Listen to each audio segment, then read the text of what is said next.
Mr. Chairman, many of us would find it hard to imagine our lives without the internet or digital service devices. In a survey conducted by MDDI in 2023, 80% of respondents agreed it was important for them to stay connected to the internet. There are healthy ways of using digital technologies to enhance our lives, just as there are unhealthy ways that open us up to risks. My speech will focus on MDDI's efforts to galvanize our community, to build a society where citizens enjoy access to digital services that are essential to daily living, proficiency in using digital technologies, and safe, healthy and positive digital experiences through a whole of society effort. I thank Mr. Keith Chua for his interest in these efforts. Let me start with access to digital technologies. Singapore is a highly connected nation. 98% of our resident households are connected to the internet, but we must pay attention to those who are at risk of being left out. The Infocom Media Development Authority, IMDA, helps those who cannot afford it. Ms. Heniso asked for an update on IMDA's schemes. Digital access at home has supported over 20,000 low-income households with subsidized broadband access, a laptop or tablet, or both broadband and a computing device since 2023. The Mobile Access for Seniors scheme has also supported low-income seniors with over 15,000 packages of subsidized smartphones and mobile plans, or mobile plans only since 2020. Beyond connectivity and devices, day-to-day digital services need to be user-friendly. For some Singaporeans, like seniors and persons with disabilities, navigating services which are not designed to meet their needs can be challenging.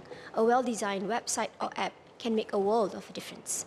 That is why SingPass was enhanced in 2022 to support features such as dark mode and screen reader that enable those with visual impairments to navigate SingPass with greater ease. Mr. Alex Yam asked about more efforts in this area.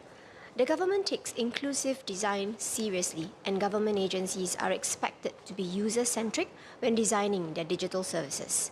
GovTech will do more to support agencies in this. This year, we are updating the Digital Service Standards, or DSS, which guide agencies in designing user-friendly digital services. The updated DSS will better explain international standards like the Web Content Accessibility Guidelines, WCAG, to agencies and provide recommendations on how to meet these standards. In addition, there will be greater emphasis on user testing before launch for high-traffic government websites to make sure they are user-friendly. We have also rolled out tools that agencies can use to support inclusive design. For example, GovTech developed the UBI tool, previously known as Purple Ally, which uses a bot to help agencies test how easy their websites are to use and suggest improvements. GovTech will continue to enhance tools to help agencies identify and resolve such issues. These efforts provide agencies with stronger guidance and support to develop digital services that are easy for all to use, regardless of age or digital ability. GovTech will provide dedicated support to agencies with high-traffic digital services. But the government cannot drive this effort alone. Today, Singaporeans use a variety of commercial digital services daily.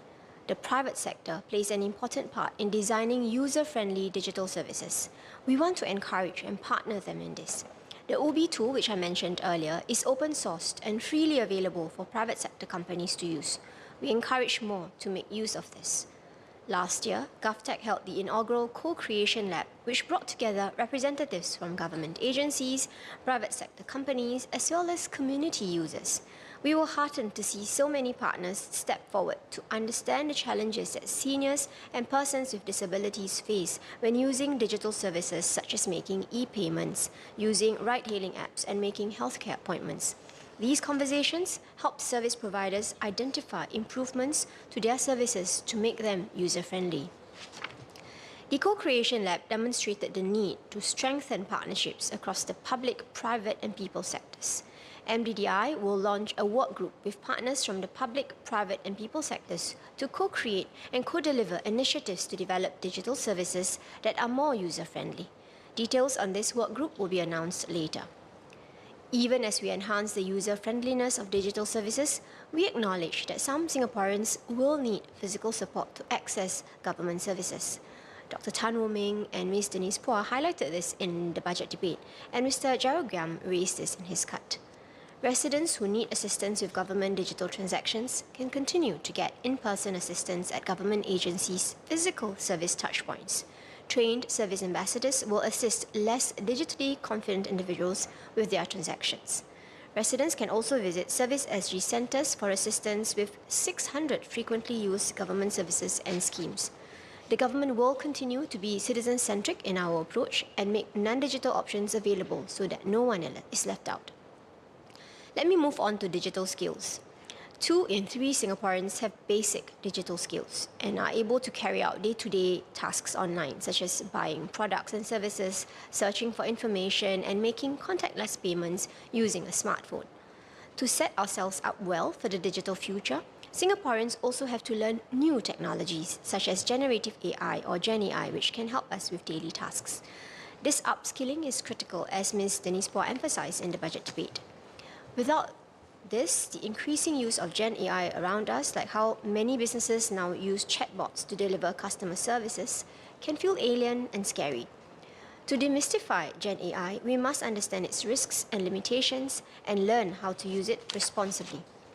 The government will continue to support less digitally savvy citizens. Mr. Gerald Giam and Ms. Henny So ask about seniors go digital. The SG Digital Office, or SDO, will continue to help citizens acquire the digital skills needed for day-to-day living based on the Digital Skills for Life, or DSL framework. This prevents digital isolation, as Ms. Rachel Ong raised in the budget debate. Since 2020, SDO has trained more than 370,000 seniors. 96% of seniors communicate online as of 2023, up from 87% in 2017. IMDA will be enhancing the DSL framework with content on GenAI, explaining the basics of its risks and how to manage them, and applications for daily activities like generating recommendations for places to eat at or leisure activities to try. Interested learners can register for SDO workshops or learn at their own pace through resources on the Digital for Life portal. There are also many Singaporeans who are keen to embrace new technologies like GenAI. Mr. Alex Yam asked about new library initiatives to encourage tech adoption. Over the next few years, our public libraries will be rolling out showcases that allow the public to experience uses of GenAI. We hope that these showcases will demonstrate the practical value of AI in daily life, excite citizens about these possibilities, and at the same time help them understand the limitations and learn how to use AI responsibly. GenAI is a useful tool, but it cannot replace learning or original thought.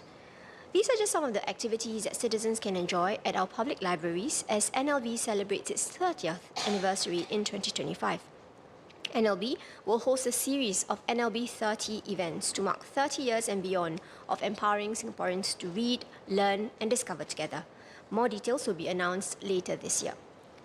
So I will say a few words in Malay.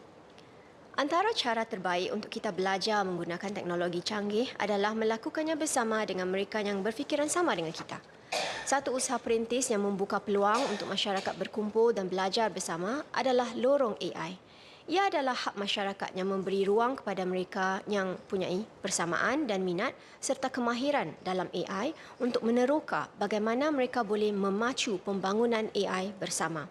Melalui wadah ini, mereka bertukar-tukar idea dan membincangkan penemuan baru. Mereka turut menghasilkan prototipe dan meneroka penggunaan AI dalam kehidupan seharian kita. Encik Muhammad Zahari bin Abu Talib memainkan peranan penting dalam Lorong AI. Selaku ketua, beliau membantu menghubungkan individu, memulakan perbincangan dan menghubungkan kumpulan-kumpulan berbeza. Saya sendiri dapat merasakan kegairahan mereka untuk belajar, berkongsi dan bekerjasama semasa menghadiri salah satu sesi perkongsian AI Wednesdays anjuran Lorong AI. Dalam masyarakat Melayu Islam kita, ramai yang sudah pun berjinak-jinak menggunakan AI. Satu kumpulan bernama Pereka yang terdiri daripada para pereka bentuk Melayu Islam pelbagai bidang telah berkongsi bagaimana mereka menggunakan AI bagi memperbaik hasil kerja mereka. Saya berpeluang bertemu mereka baru-baru ini dan sangat teruja mendengarkan bagaimana mereka memanfaatkan AI untuk mempertingkatkan proses kerja mereka. Tujuannya bukanlah untuk menggantikan kreativiti manusia, tetapi bagi memudahkan proses penjanaan idea dan mengumpulkan maklumat. Semua ini bagi menghasilkan ciri-ciri reka bentuk yang menepati nilai dan identiti budaya kita. pada masa yang sama memastikan sentuhan manusia kekal menjadi teras sepanjang proses mereka bentuk. Saya amat berharap lebih banyak lagi kumpulan-kumpulan tempatan yang dinamik seperti ini akan tampil agar mereka sama-sama dapat belajar dan mencetuskan idea-idea menarik bagi memanfaatkan teknologi demi kesejahteraan rakyat Singapura. Mr. Chairman, let me now turn to how we are equipping the future generation to benefit from GenAI. We have an existing Code for Fun program offered to all primary and secondary schools which exposes students to computational thinking through coding, as well as inventive thinking through digital making. From this year onwards, the Code for Fun program will incorporate new AI for Fun modules which provide students with hands-on opportunities to tinker with AI technology. For instance, primary school students will be taught how to use an appropriate GenAI platform to generate stories and images to create a digital storyboard. Students will be taught the risks of GenAI, such as biases and hallucinations, and the need to check AI-generated content against other sources. About 60% of primary schools and 40% of secondary schools will introduce AI for Fun this year. It is our endeavour to ensure that every Singaporean, regardless of age, is encouraged to learn, use, and have fun with new technologies in an informed and responsible way. This brings me to the topic of online safety. Incidents that take place online, like the generation and dissemination of deepfake nude photos, cause real-life damage and are unacceptable. About 74% of Singaporeans had encountered harmful online content in 2024. This has led some people to be fearful of the internet and how it appears to be changing the fabric of our society. But it is important to recognize that these harms are not caused by technology in itself, but by bad actors and bad behavior. The government will do our part to reduce online risks. Minister Josephine Teo earlier spoke about our regulations to make designated social media services and app distribution services responsible for putting in place safety measures to protect their users from harmful content. However, regulations are not foolproof. Bans and age limits like those being contemplated in other countries may sound compelling, but in reality there will always be ways to circumvent such rules and restrictions, as Mr. Eric Chua has pointed out. Citizens must also take steps to protect themselves and their loved ones online. Parents play a critical role in guiding their child's digital journey. The government shares parents' concerns over excessive screen use and exposure to online risks among children. MOH's updated guidance on screen use under GrowWell SG and the Parenting for Wellness initiative equip parents so that they can better protect their children from inappropriate content and instill good screen use habits. Parents can also find bite-sized resources on IMDA's Digital for Life portal. Members may refer to handout A2 for a list of these resources. A positive use guide on technology and social media will also be available later this year. Youths are a key group of citizens who shape online behavior and culture. Youths should be encouraged to use their influence to foster a positive online environment.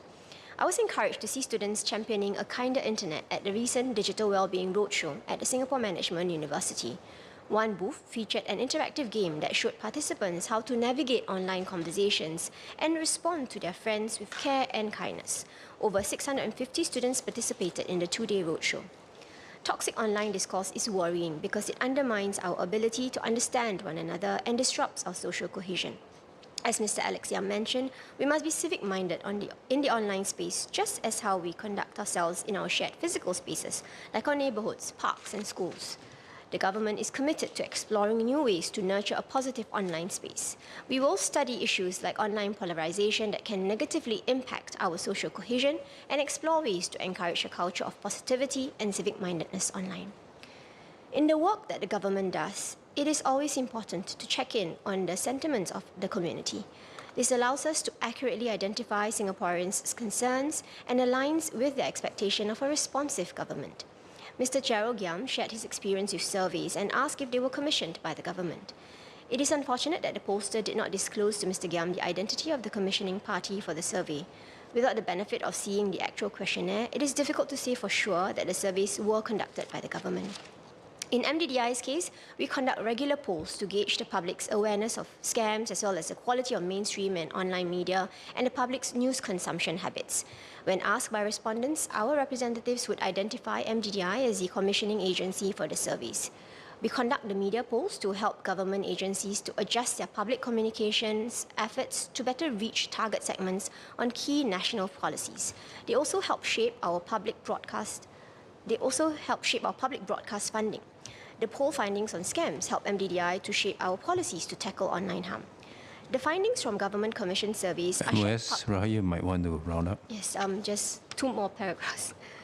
The findings from the Government Commission surveys are shared publicly when it is useful to do so. However, as the surveys are commissioned primarily to shape public policy, not all findings are suitable for public release. As to Mr. Giam's concern that Government Commission surveys could be used for non-public policy purposes, funding for such surveys are subject to the same governance requirements as other forms of public expenditure undertaken by government agencies. To conclude, Mr. Chairman, we invite everyone, individuals, companies and community organizations to become a partner of the Digital for Life movement and join us in our efforts to help Singapore build an inclusive and cohesive digital society. All of us have a part to play in making our online space a safe, healthy and positive one. Thank you.